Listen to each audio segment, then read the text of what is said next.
Hi, everybody. I know it's going to look a little different with just me sitting here today, but we had a little surprise visit of a little bit of vertigo, or maybe a lot of bit of vertigo. I just got home to get ready to start recording our live show today with Tiff and I. And Tiff is just sitting really still right now so that she doesn't throw up because she has vertigo so strong. So thank you for being here with me. Normally, this is Tiff and I, and this is the Energized Empath Live Show. And we also are hosting our podcast, the Tiff and Jack Show podcast, here as well. And today we have a very special treat in store for you. And before I go into a little bit more about that, but the topic of the day is about caregiving, right? The empowered way, because you have to take care of you, and you being an empath, you're somebody that definitely takes care of other people, and many of you, I'm sure, are active caregivers currently. So please let us know. Hi, Carrie. Hi, Terry. I would love to see where you're calling in from. It's always fun to share all the places in the world that we're gathering up together here today. Tiff and I are the owners of Thought Tracks Coaching and Healing, Inc., and we are the creators of the Empath Rise and Thrive group coaching and spiritual healing program, where we educate empaths into true self-alignment, throwing open the door to living your purpose from a place of absolute empowerment and prosperity. And that's what we do. Thank you for all the well wishes for Tiff to get better. I'll definitely pass along all of those well wishes. She's doing her own energy work and working on it right now, but we just knew that it was absolutely important that we just move forward with the show, because that's what we do. So I want to share with you a little bit about who we have coming up. I'm going to bring Lindsay Garland up. Lindsay, I'm going to bring you up here with me. This is Lindsay. So Hi. glad. And let me just share really quick. Lindsay, I'm going to just talk a little bit. Lindsay is a registered nurse, a practitioner, a dementia practitioner, self-care advocate for caregivers.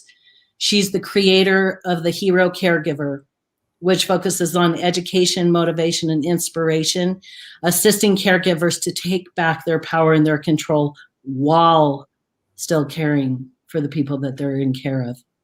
And I would love to Lindsay, I would love for you now to share a little bit about your why. What brought you to this place in your life, focusing on caregivers? Okay, so hi, guys. Hold on just one sec. Are you on mute? Just check and see. Can you hear? Okay, keep talking. Let's see if I can hear me. There you go. Okay, I hear the echo. Okay, let's see. There's a little bit of an echo. Okay. Is it good? I'm good. I don't hear it. Echo when I talk? Nope. Okay, good. Okay. So, hi guys, I am Lindsay. I'm a registered nurse and certified dementia practitioner. I started out at a very young age, just loving taking care of people. I've always been a people person and love taking care of people. I got my certified nursing assistant license when I was 16 in high school, started at an adult daycare when I was 18. And then I have worked in the dementia community for the last 16 years. But it wasn't up until recently, like really recent, that I started working with caregivers, because I realized that caregivers need as much of attention as they do for their dementia loved ones. So this goes in with all caregivers. I mean, if you're a mom, you're a caregiver. If you're, single with a dog, you're still a caregiver. You're caring for someone. So as long as you're caring for someone, and even single people, you need to care for yourself. So that's what we're going to be talking about today. So I am on the medical side of it with dementia patients, but my dear friend and my mom's neighbor was caring for her husband with dementia. And she felt really guilty. She vowed to him 30 years ago she would not put him in a nursing home or assisted living, and she took care of him. And he did a 360. He was the nicest guy ever, and he actually became very mean when he had dementia. So she couldn't care for him and balance caring for herself at the same time. So what happened was she cared for him like 24/7, and she never got a day off, which I didn't realize. If I had realized it at the time, I would have stepped in and helped, but I didn't know that. So she cared for him. She didn't have time to go to the doctor. When she went to the doctor, she was diagnosed with cancer, but she didn't have time to go back to the doctor after being diagnosed with cancer the first time. So she stayed with her husband until he passed away. She then had time to go back to the doctor. The cancer had spread. She went through chemo and radiation. She was very sick, very weak, lost all her hair. And then not like the chemo and radiation didn't work, but it actually got worse. The cancer spread to her liver and her brain, and she ultimately passed away in January of 2021, this year. Mm-hmm. So what I want to say about that is that you have to figure out how to balance yourself with caring for a loved one, whoever you're caring for. And she ultimately passed away because she didn't care for herself. Can I just pause for 1 second? Yeah. So Lindsay, I love that you're here sharing this message, because our empaths all of our empaths here with us today, they've been listening to us talk about being an empath and taking in energy bigger than other people. Than 80% of the population, empaths absorb energy, and they also care and have very, very deep feelings. So all of you listening to Lindsay today, this is why we were so excited to have Lindsay come and join us, because she has a decade and a half of experience working with caregivers of patients with dementia and being an RN and seeing the amount of energy that's required to go in and to give care and to take care of another person. And then Lindsay, just like you were saying, when you watched this neighbor of your mom's not take the time to really go in and see what was going on with her, I feel like our messages are very, very aligned. It is absolutely critical. Self-care. We talk about self-care all day long. For our empaths, you have to tend to your nervous system and obviously to your body. So that's why we're doing. And as I'm looking through our comments, definitely this is a resonant thread, a very important conversation that we're having. And Lindsay, I'd like for you to just continue on and just share the years of experience, the things that you've seen and felt, and also some of the helpful tips that you have, and just take the time to share the things that feel really important for you to share. And so when you're an empath, you absorb the energy of the other person. So I don't know whether my mom's neighbor was an empath or not, but she did not want that guilt on anyone else. She bared that burden, and it led to her demise, though. That's the whole big issue, is that you can't bear the burden. Someone can take over. You don't need to be in control 24/7. And even if you feel bad for caring for a loved one, give up some of that control. So there's a couple things I want to talk about today that goes into that. But the point is that she bared that burden. Even when I went over there, with all of my years of experience that I have with dementia patients and experiencing every behavioral change, he threw the F-bomb at me like a couple times, and he was very aggressive. He was in a wheelchair, so he couldn't get up, but he was very aggressive, and he threw the F-bomb. He didn't want me in there. And she just kept saying, "I'm so sorry. This is not who he is. I'm so sorry." And I was like, "Trish, it's okay. I've dealt with this before. It's not a big deal." But she could not get past that he was someone else and that he was treating other people like that. And then she bared the burden. Yeah, she had to be an empath to be so incredibly sensitive. And I want all of you people, all of our people listening today, listen to what Lindsay is saying right now. And that feeling of guilt and feeling like, oh, the last thing you want to do is burden someone else. And Lindsay, what I just heard you say, it's like you have got to take time for yourself. And it's okay, and have someone else step in and be the caregiver for a little bit of time, probably every day. I mean, you'll be able to speak to that more, but yeah, this is huge.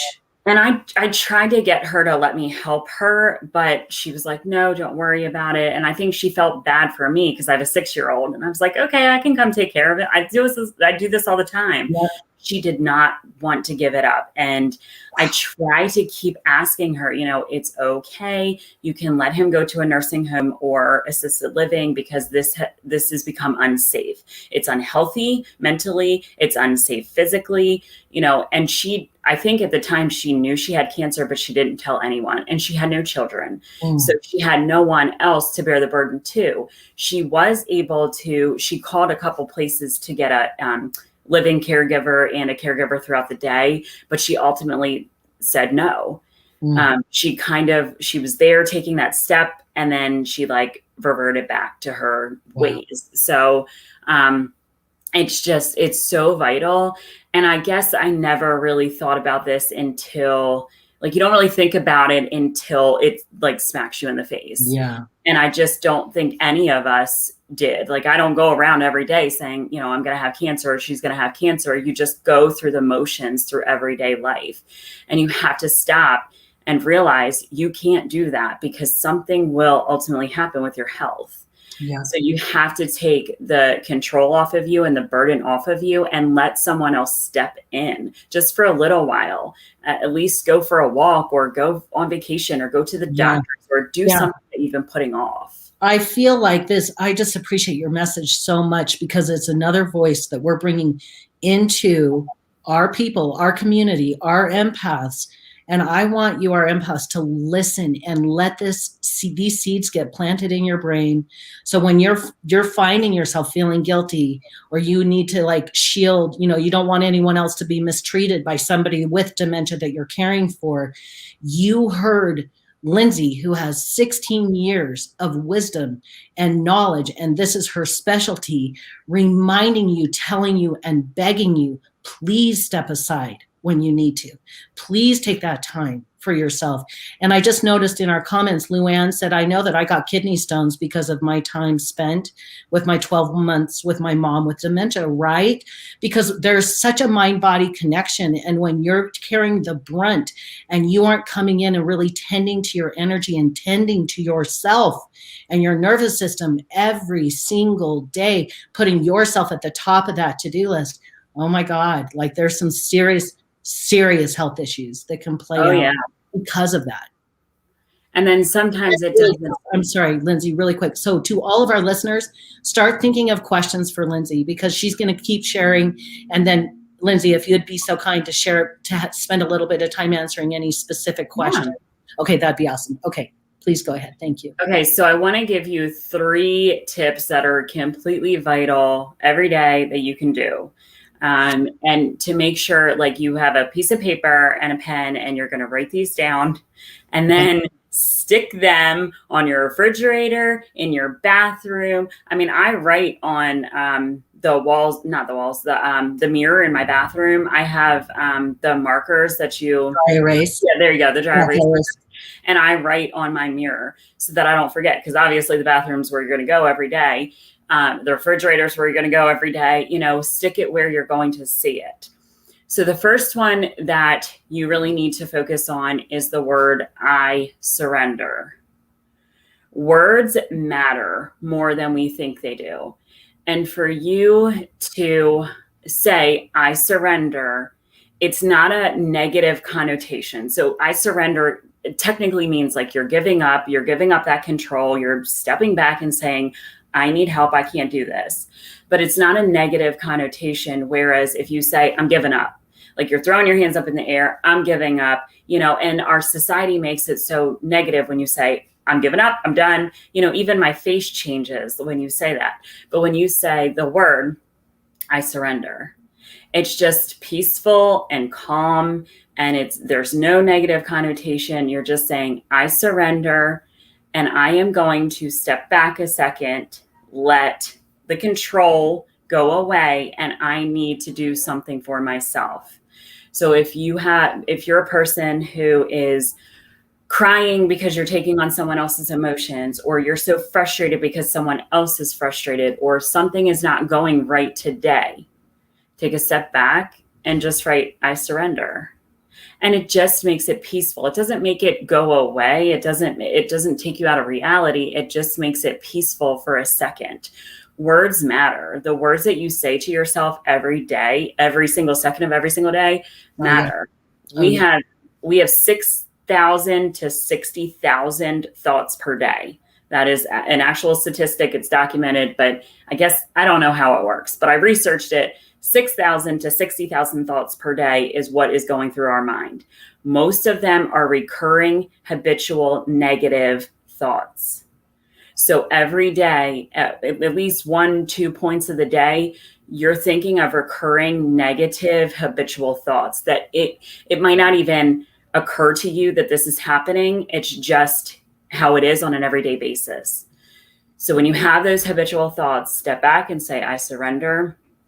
And it kind of makes your mind shift. And then you can step back and figure out, okay, is this a correct situation for me? Is this positive? Is this negative? Do I need to step back and revisit this?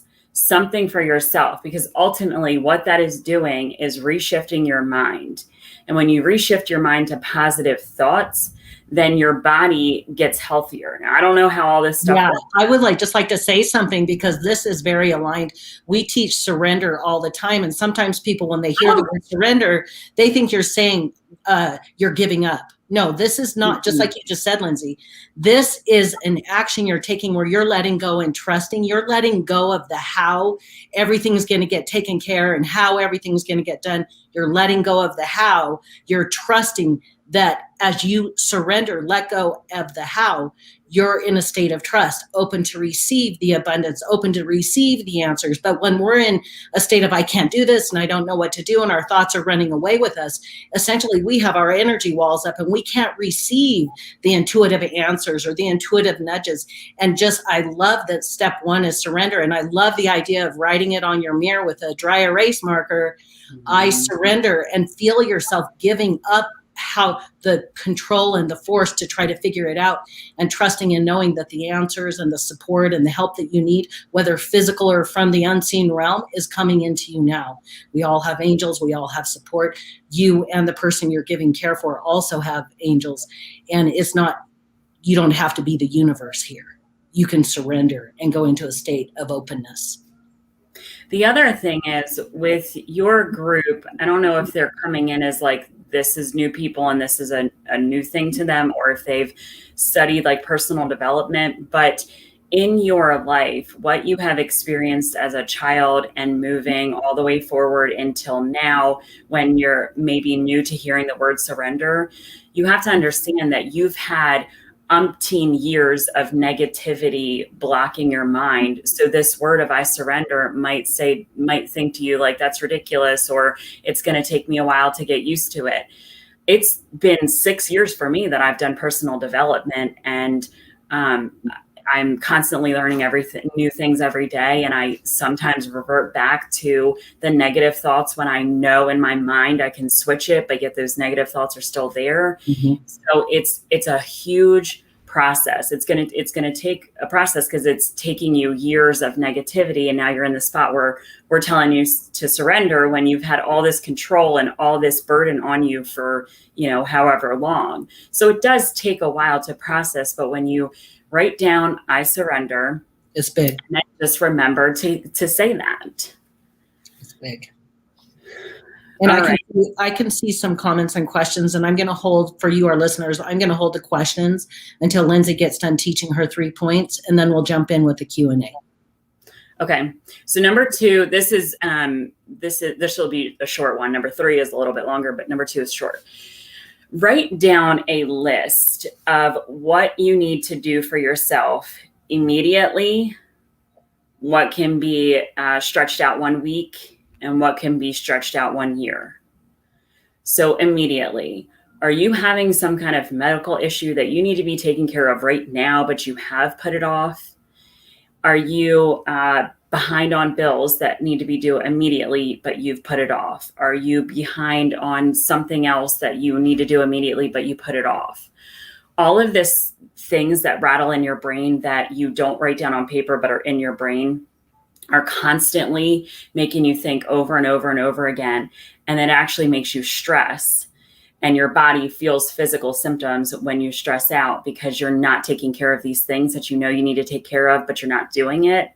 So when you write down on paper, what do I need to finish immediately? What can be scheduled out 1 week and what can be scheduled out 1 month? It takes the burden off of your brain, which then takes the burden off of the stress, and it just calms your body down, because then you have a plan. You have a plan in place of what you need to do.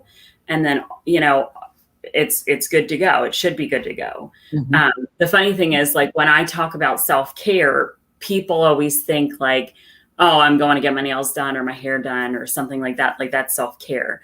Well, I'm talking about like mental self-care. Like, what kind of strategies and strategic systems can you put in place that will lessen the burden in your mind and then lessen the burden on you, especially with empaths. If your husband's car breaks down, you're frantic about that. Does that need to be solved immediately? Well, of course it does. Where are you going to get that money from? Okay, well, plan that. If it needs to be immediately, or can this be done in a week? Do you have time to get the money because the car has to go in the shop now, or something like that? Like, something taking the burden off of you, releasing it and putting it on paper so that the burden isn't on your chest. I love that. And I would add, in addition, just remember that the universe is playing a very big part, that we have support, and our thoughts and our choice, when we run and we're making that list, in that moment, we have the opportunity to choose it and to lean in and ask for assistance to come from the unseen world too.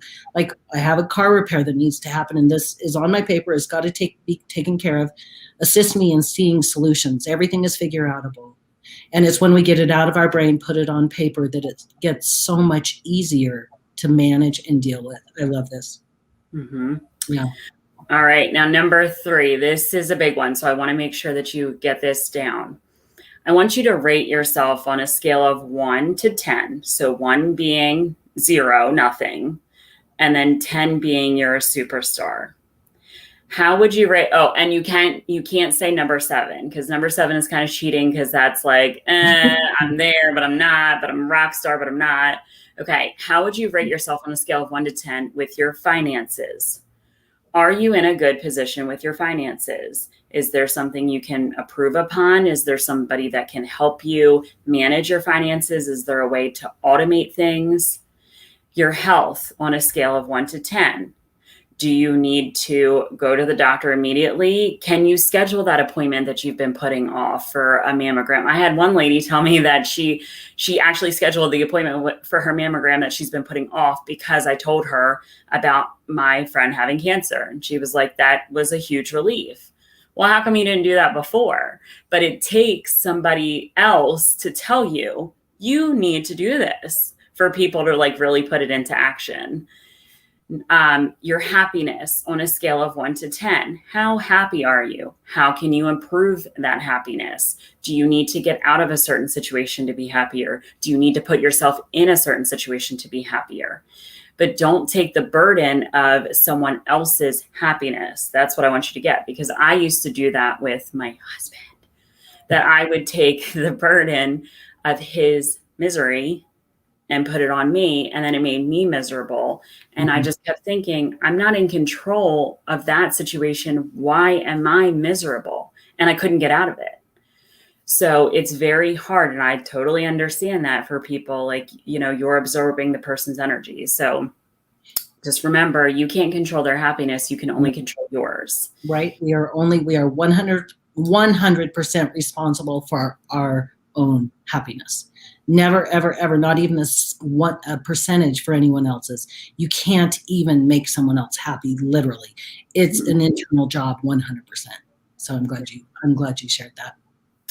And then the last one is relationships. How happy are you with your relationships? Not just the relationships like your immediate household relationships, like co-workers. Do you need to get another job? Do you need to quit your job? Do your parents, your siblings, your friends, do you need to let go of some of your friends?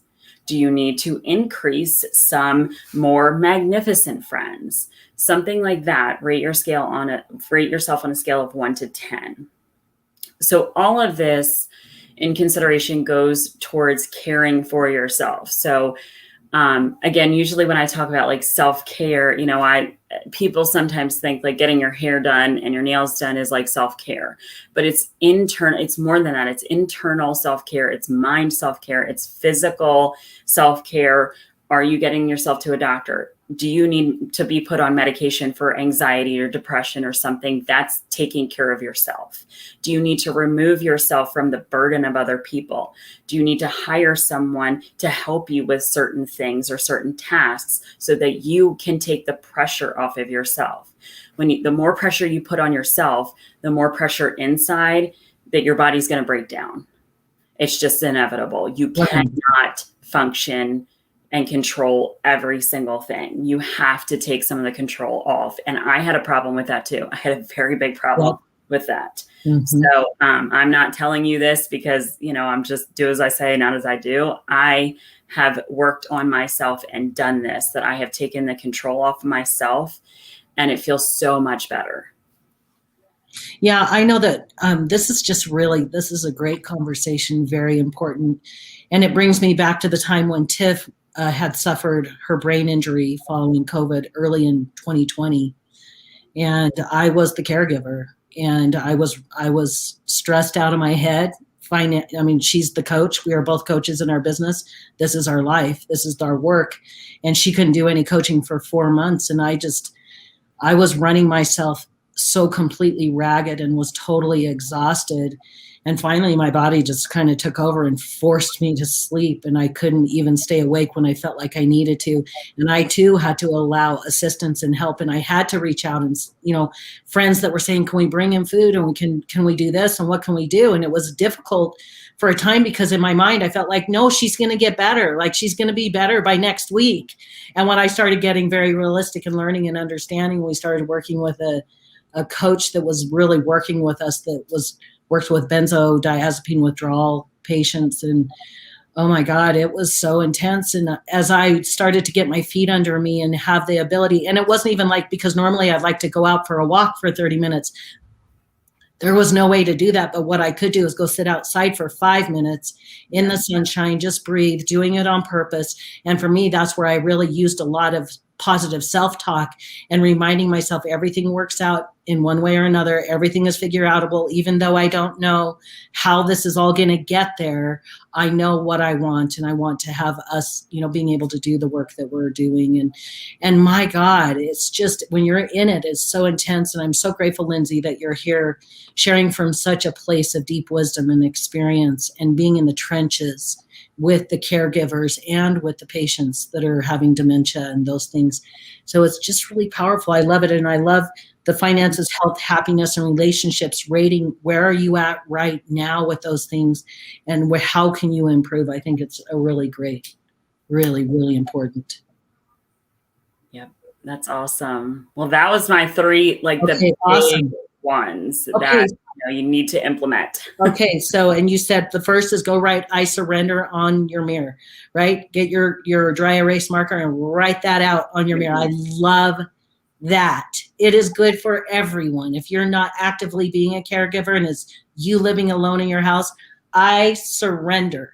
You're letting go and trusting that the answers are coming into you, and you're not trying to force and control everything. You're just taking your hands off of it and going into a state of open trust. It's like I trust and I know that answers are coming in to support and assist. The second, like you said, is write a list of your dues, right? Immediate, a week, and a year. What can get put out here so you're not making everything immediate? I love that. And then the final is rating yourself on the scale. Absolutely. Those 4 areas, 1 to 10, and you don't get to use 7. I love that. Yes. No, that's perfect. Okay. So now I'd just like to jump in here and just look at some of the comments coming in and have you answer any questions or speak to the comments. One of our Facebook users said, we cared for my dear sister who by the time we learned she had cancer was stage 4 and she ultimately passed. It was difficult. I so get this, what you were saying. She said, we felt so guilty when we left her for a weekend, but realized and recognized that we needed help and relief. So what would you say about that? Again, just reiterating that guilt and people stepping away for a minute. It's on a different scale. If you've ever raised a child, usually you're caring for them and you kind of feel guilty that you're leaving them or they're going somewhere. When you're helping an adult that was a functioning, independent adult at one time and you see them deteriorating, it's actually more emotional and you don't want to leave them. I get that. But for your mental capacity, you have to.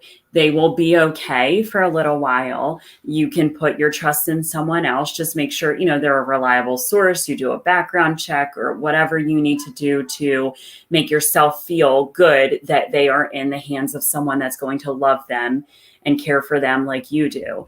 But ultimately, you have to get out and do something for yourself.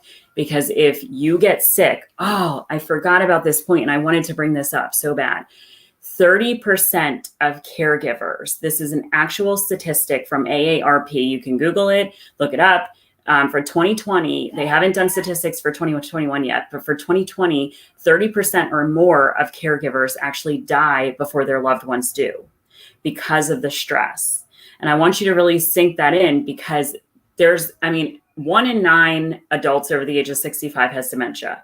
6.1 million people right now have dementia, which means there's 6 million people that are caregivers or more, because there might be 2 caregivers caring for one person or whoever.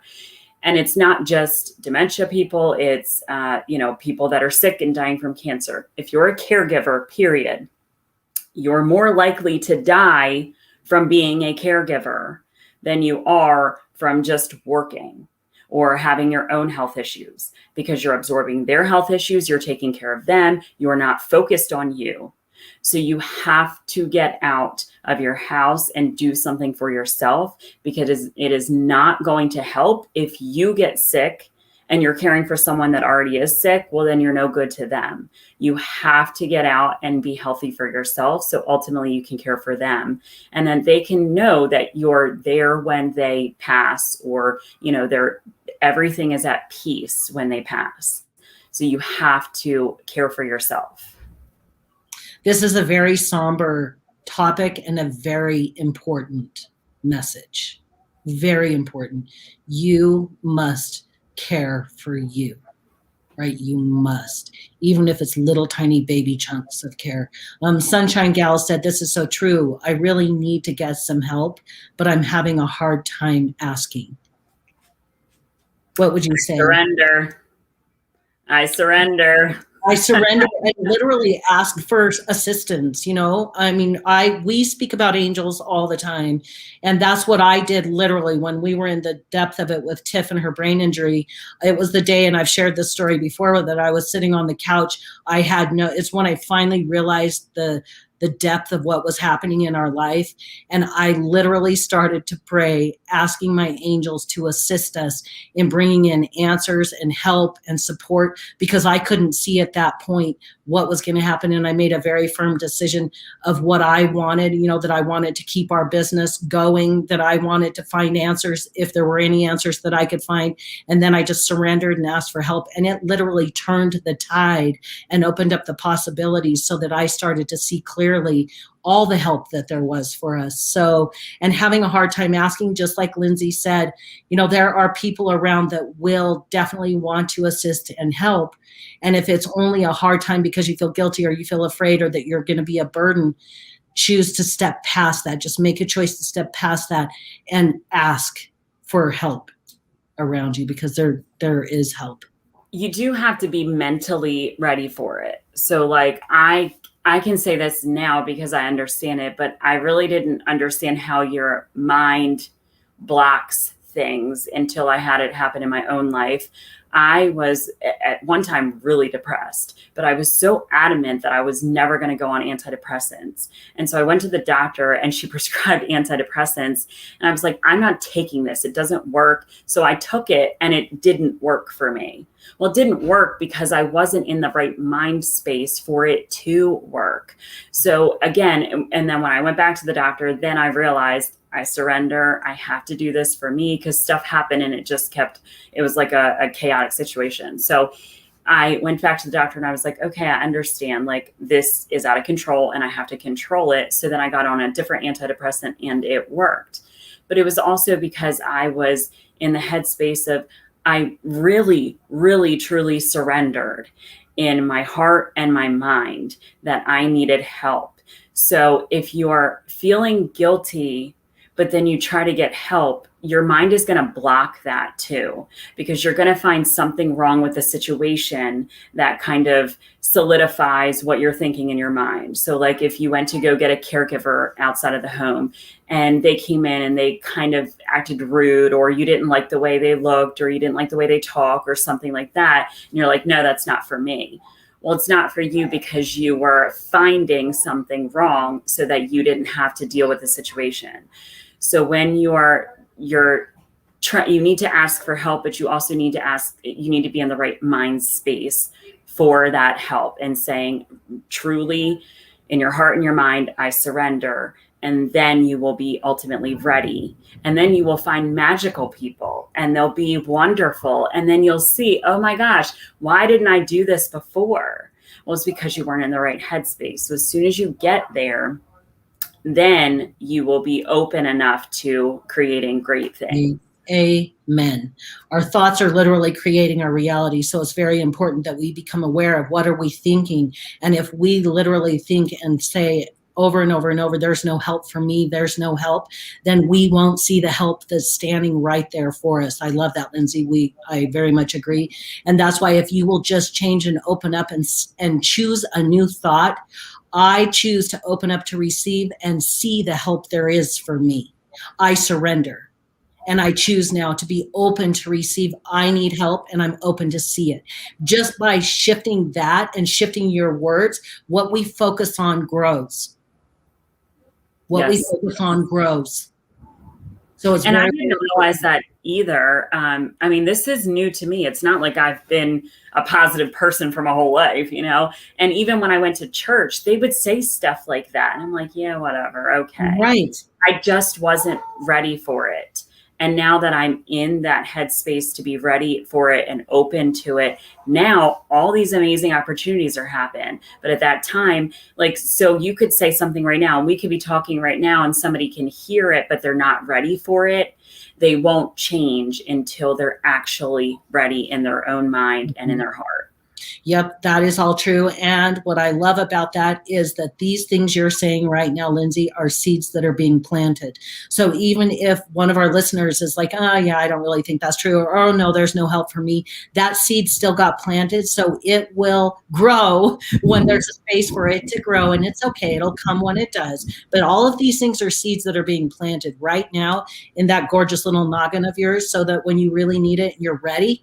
It's going to sprout and grow, and you're going to see help, and you're going to see that you have the strength to go out and do some self-care. You have the time to just go out and breathe in some good air and some sunshine on your face for 5 minutes before you step back into the caregiving role again. There's a lot of people are really appreciating this. Helps things. Oh, good. I absolutely love all of this. This is so, okay. So then we have someone that said, someone they're going to watch it later because they just had to run. Darius, she said, one of our listeners, really good, one of our community members, she said, I cared for my husband with cancer for 5 years to his death, plus my mother for another 10 years until she passed 2 years ago at 97. So this is a great lesson. I'm sure, Darius, that you totally get it and you understand from that. Okay, that brings up another point. Okay.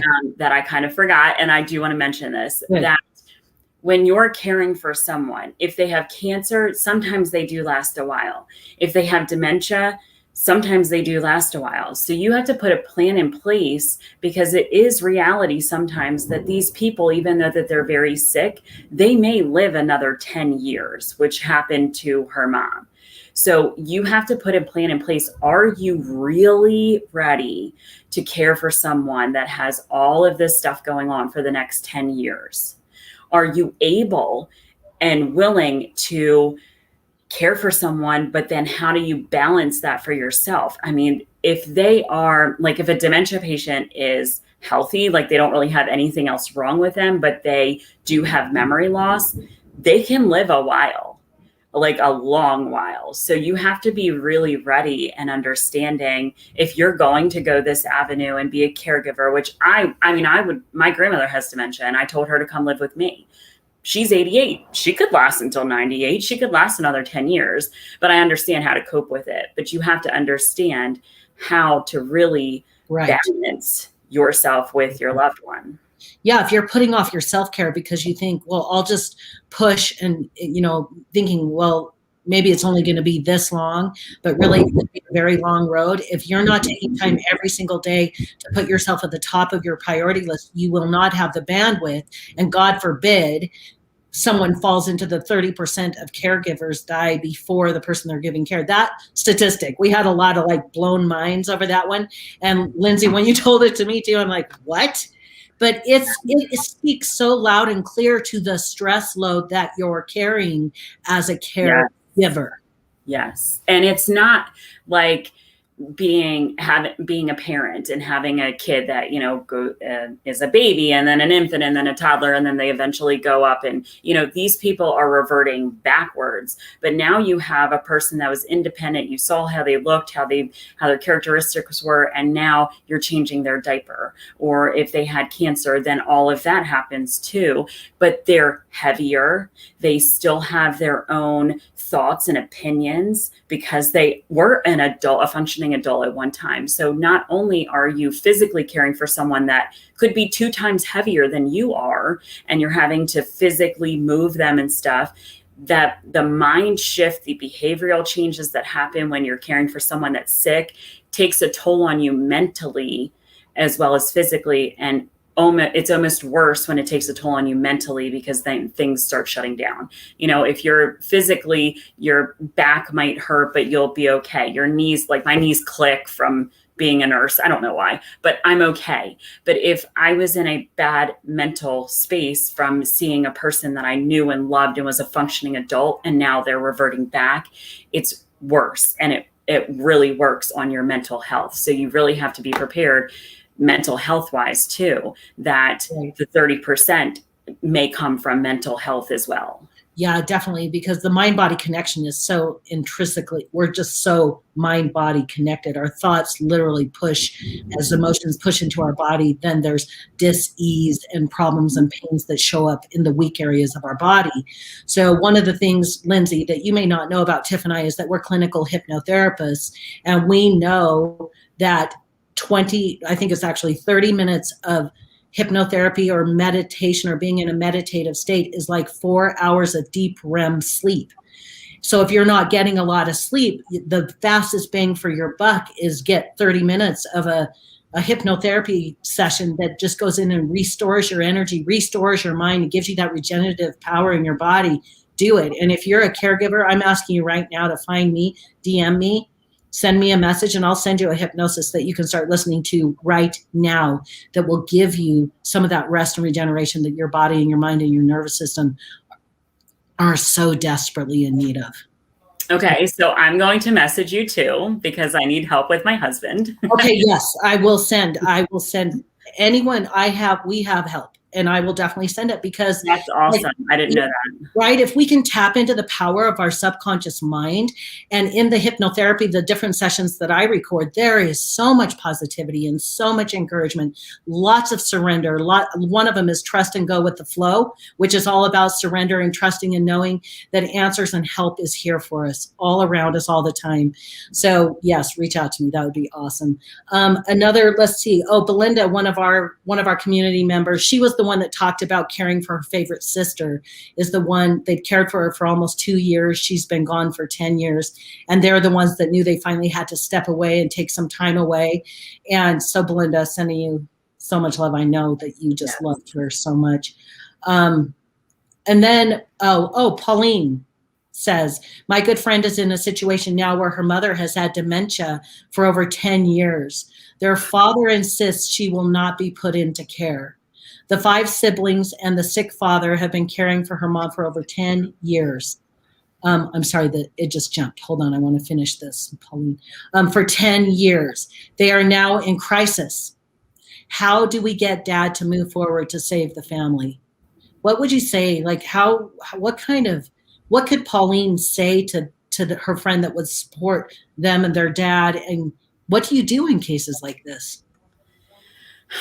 It's a lot of sitting down and having a real raw conversation. When you're married to someone for such a long time and then all of a sudden they revert back, especially for men, I'm like gonna cry. It's very hard for men more than women to understand what's going on. There's a lot more men that push it off and won't deal with it than women. Women usually are like, okay, this is the situation. This is how we're going to deal with it. Yes. And women have more strategies to deal with it. And they have more, I wouldn't say like mental capabilities. And we deal with things differently than men do. So the husband, you have to have, the 5 siblings need to have a one-on-one sit down, nice, peaceful time when he might be happy and they have a good day where, everything is going with the flow. You sit down with him and have a real raw conversation and say, this is what it is. This is reality. You can present documents to him and say, this is her diagnosis. This is what the treatment plan is. This is what the doctor recommends. And you just have to have this real raw conversation. And the other thing is, like, when you're caring for a loved one that has dementia and say they want to drive because they think they can, or if she's the other way that she physically needs help with anything, not only is it an emotional issue, it becomes a safety issue. And sometimes people become more unsafe in their house than if you put them in an assisted living or nursing home where they actually have the bandwidth to put those safety features in place. My grandmother right now is in her home and she has dementia, and I want her to come live with me because it's just becoming unsafe. So you have to look at it from 2 standpoints. Number one, a husband, especially, is going to deal with it differently, but then you have to present the things. And then number 2, is it becoming so unsafe that it is worse for her to be in her house than it would be if you placed her somewhere. And with those 2 things, you need to present that and just do it calmly, peacefully, but you really need to have a sit down, real, raw conversation that something has to be done. Someone has to step in. The other thing is, you guys can get in trouble. Like there's people that call adult protective services if they see, someone who is not right and something is happening. There are people that will call. So you have to put that in your mind too, that if it's so unsafe and then people see it, they might call and then you might be really in trouble. So there's a couple things that you really need to sit down and have a real raw conversation about. Yeah, I didn't know that. I mean, it makes sense. Yeah. And Pauline, I hope this really helps. And really, it is so awesome, Lindsay, to hear you just have so much wisdom. Is thank you. Very, very appreciated here in the thread. Someone said, statistically, do you think it makes a difference if you have a personal connection with the person you're giving care to, or if you are a caregiver that has no connection to the patient? I'm not sure exactly where the point of that question. Maybe. No, I get it. Okay. I don't think it makes a difference because when I worked at an adult daycare when I was 18. I was a certified nursing assistant, and you make a bond with those people. And I had never been to, I think I only was like at one funeral before I started working at adult daycare.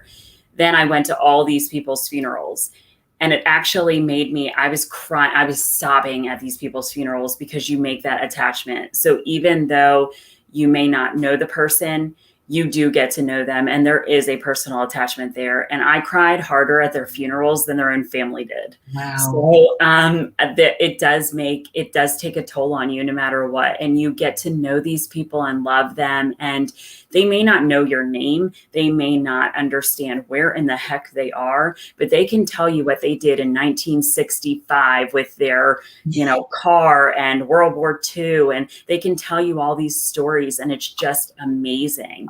I've taken care of a football player before. I took care of a guy that was like a scientist or something. He was like super duper smart and just went downhill, but he could tell you about those times. I took care of a guy that had Lyme's disease, and he could not talk whatsoever. He only hummed, but we would play on the piano. Somebody knew how to do the piano, and they would play "You Are My Sunshine, My Only Sunshine," and he knew the whole entire song. Oh, amazing. But he couldn't say a word. So you get an attachment to these people. So I don't think it really matters whether you're a family member, a blood family member, or whether you're taking care of them. It does take a toll on you because you get attached to them. I think that's such a source of comfort that you share that, because people that are in the process of possibly placing a loved one in a care center, you know, and if you vet the care center and you feel confident, you've done the research and you feel comfortable, it makes sense that you as a caregiver would become so connected and attached, because typically anyone that's a caregiver is got to be a highly sensitive person or a full-blown empath, because that's what we all do, right? We're here to help and love and care for people that are in need. And so I think this is such a timely conversation, and Lindsay, having you here is such a blessing to our community, because this is a community of caregivers, you know, at whatever level or where you fit on the spectrum of giving care. So this is a very important conversation. Pauline said, love your energy, Lindsay, your wisdom and your poise. Beautiful. She said, my father's name was Garland. That's awesome. That's sweet. Let's see here. We have, why does caregiving fall on the middle child? It just doesn't seem fair. I don't think it falls on the middle child. I think it's who you are as a person. Yeah. My mom is quote unquote the caregiver, but she is the middle child. So this technically applies, but doesn't. So my mom is my grandmother's caregiver from afar. My grandmother still lives in her house, but she has dementia. My mom's the middle child, but her one brother has brain cancer right now. And then her other brother had a stroke, so he can't do anything. So she's the middle child. She takes it. I've taken some of the burden, and we've tried to do it together. But I don't think it falls on the middle child. I think it's your personality. The other thing is that there's usually one in a bunch of the kids that just has that personality to take it on. Now, I'm a nurse. My dad's sister is a nurse, but oh gosh, I hope she doesn't listen to this. She hasn't done a darn thing for my grandmother. Nothing. So my dad has taken the burden of doing that. So I don't think it's the middle child. I think it's your personality. Yeah. And you're right. We have people saying, I'm the youngest, I'm the oldest, and they're all caregivers or have been caregivers. So, you know, you as the middle, or the middle, I think is what you said, is where you're standing in this moment. And I think more than anything, remembering that our thoughts are assisting us or making life harder. So as we begin to shift our thoughts and focus on what we want or where we need help, what we focus on grows. I just want to say that over and over and over. So if you're one of those people that you're upside down in this right now and you've not been taking time for yourself, like, DM me and let's get you going on a hypnotherapy that will support you and give you 4 hours of regenerative body nervous system time in 30 minutes, right? That's awesome. So what we have one more, let's see here, and then we'll wrap up. Luann, I was really quite fortunate. Hospice was a life and soul saver for me the last 12 months of her life. These people are trained knowing how to deal and navigate around the patients that have meanness or extra moody. The hospice group that came into my parents' home were amazing. My mom had a bath aide, a chaplain that sang to her, 2 others that just came to visit. They scheduled, so it gave me 2 to 4 hours throughout the day, 5 days a week. They alternated 3 days a week or 2 days a week. Beautiful. I actually volunteered with hospice myself and went in and worked with patients and loved them. I loved my time with them. It was amazing. Were you going to say something, Lindsay? No, I think that's awesome. And whoever said that, that's actually very fortunate, because I don't know whether it depends on the insurance or how much you can pay or whatever, but hospice, that isn't usual. Usually they come in for like maybe an hour. Well, the CNAs, it kind of depends, but like the hospice nurse, they'll be there for like an hour or 2, maybe once a week, maybe once every other week. It kind of just depends on the situation. But that's awesome that she had all that help. It really is. So Lindsay, would you say, where can people go? Like, where would people start looking if they're looking for help and they're a caregiver? Like, where do you even start? first of all, your Facebook group where you are assisting caregivers of, like, what do you call, what is the name of your Facebook group? So any of our listeners that want to jump in and get the support that you offer there in your Facebook group, where would they go? It's called the Hero Caregivers Group, HERO, the Heroes Caregiver Group. So you can come there, and I do more education. I did 2 live videos today because I was just so excited about, you know, all these people that are joining, and just connecting with people is great. If you're a caregiver and you need to start looking for care, you can Google like home health care agencies in your area. But I would call a couple of them and have them come out. They do assessments, but I would ultimately call a couple of them. Not every home care agency is alike. You have to obviously find one that you like and that you resonate with the people, because the people are who's going to care for your loved ones. So you need to make sure that you're comfortable with them. Very good. Very good advice. Very good. Okay, so I think we're going to go ahead and wrap it up with you, Lindsay, and then I'm going to let you be done. Thank you so much for your time with us. You're welcome. It's been so meaningful. There are so many comments. I hope that, you know, when you go back and watch the video, you can read through the thread of all the comments that are happening, because there's a lot of appreciation and a lot of people sending you good wishes and blessings. Again, like Lindsay said, her Facebook community, her group that's free, where you can go and get free support, is the Heroes Caregiver Group on Facebook. In our show notes, when we release this episode, I'm going to put in the show notes, I'll put a link to her Facebook group. Is there any other way that you want people to find you, or is that the best way, Lindsay? That's the best way for right now. I don't have anything else set up. Okay, great. Well, that's awesome. This is a great resource. Thank you, thank you, thank you. Oh, you're welcome. Bye, guys. Beautiful day. Wow, wasn't that awesome? Wasn't that amazing? It really was. Sometimes it can get a little overwhelming, because these are the harder parts of life, right? When we're looking at end of life, or we're giving care, and we have a lot of uncertainty. So more than anything, I would want to remind you, and I know Tiff would too. She was sitting right here next to me. I'm sure she's feeling better than she was, but she was not feeling good right when I got here. But what I just want to remind you is there is always help for us. No matter what we're going through, no matter how impossible something looks, nothing is as messy as it looks, even when we're in these types of scenarios. And this is where you get to develop and choose in to a relationship with the unseen helpers from your angels. And, you know, you may be somebody that thinks angels, what? That's nothing. That doesn't work. Well, why not give it a go? Why not make a decision that you're going to just give yourself a 2-week window where you're going to choose to believe that there's help for you from the unseen world, from angels, because there are angels that are here to help you. And not only people that have passed, there are angels like Lindsay that are here to help you. There are angels or people living like Tiff and I that are here to help you and assist you as you're moving through the ups and downs in life. You being an empath, you being a highly sensitive person, really puts you right into the arena of being a caregiver on a spectrum of giving care. It can be where you're at end of life care, or it can be somebody that you're just trying to take care of all the details.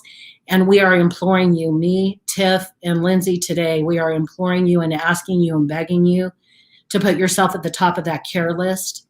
And even if it's little tiny things, like take 5 minutes to go outside and breathe in that sunshine.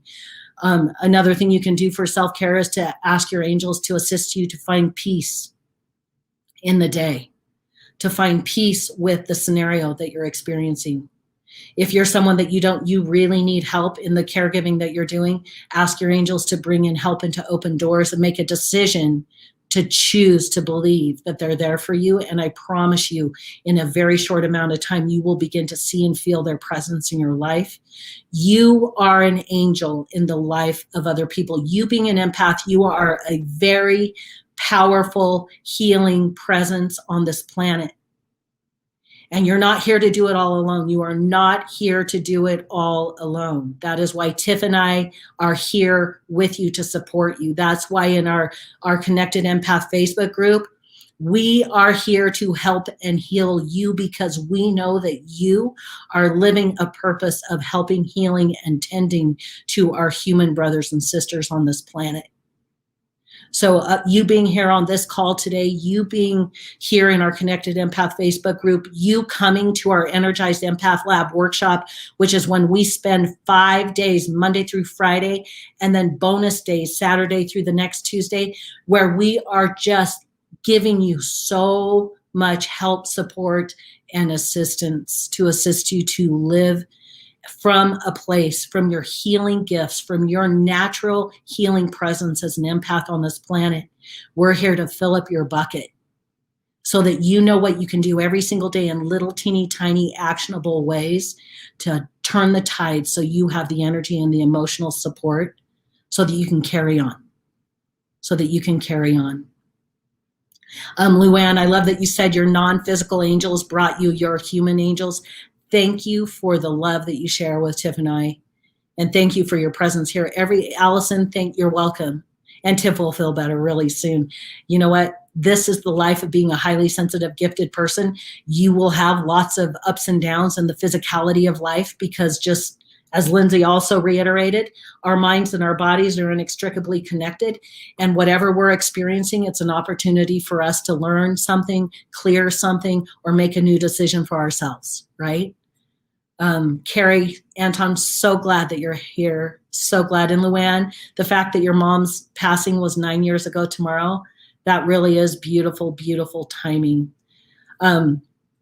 So just remember, we'll always be back every Thursday at 1:30 p.m. Mountain Standard Time, and we stream this out across all of the platforms so that we can reach as many empaths as we can. That's our mission on this planet, to help and support and educate empaths into living your purpose, living your mission, your passion from an empowered place, and really enjoy and love the life that you're living. Knowledge is power. There is no question about that. Today was a power-packed hour, or power-packed 45 minutes, an hour, I guess, of giving you the knowledge, like so that you know that if you're in that caregiving role, surrender is going to be really, really, really, really, really important. I would love for everyone, all of us, to go right on our mirror, I surrender. And then underneath it, and trust that there is help for me. Right? This is all about us linking arms together, supporting and caring for one another. And again, if you're in the caregiving realm, make sure and go join Lindsay's Facebook group. Her community is there. She's there for you, and she's providing value and support. And I hope that you really enjoyed us bringing in a guest to the day today. We're going to be bringing in more guests off and on as we move forward in the future, because it's all about all of us working together and supporting one another. Sending every single one of you so much love. Again, I invite you to join us in our Connected Empath Facebook group. And if you would like to attend the free 5-day workshop, the Energized Empath Lab workshop, it starts July 12th, okay? And if you can't attend live when we're live streaming, you can always watch the replays. I send out a replay every single day. In order for you to save your spot to that workshop, we need you to register. You can go to the URL energizedempaathlab.com. Again, I'll pop it in the show notes so you can find it. You can DM me if you can't find it. Let's get you registered. We have you, once you register, if you would like to, we have a mentor for you that will be right there with you through the entire workshop, answering and guiding you, answering any of your questions, supporting you through the workshop. It's going to be a profound opportunity and experience. We really hope that you'll join us there. So again, energizedempaathlab.com. Remember to eat dessert first. Tiff and I always say that as we close our lives and our podcast. Eat dessert first, because life is meant to be devoured. We are Tiff and Jack, even though you don't see Tiff's face. She's right here in spirit with us all and just sitting right upstairs. And we'll see you again next week. Have a beautiful, beautiful day. Remember, you matter, and we've got you. Take care.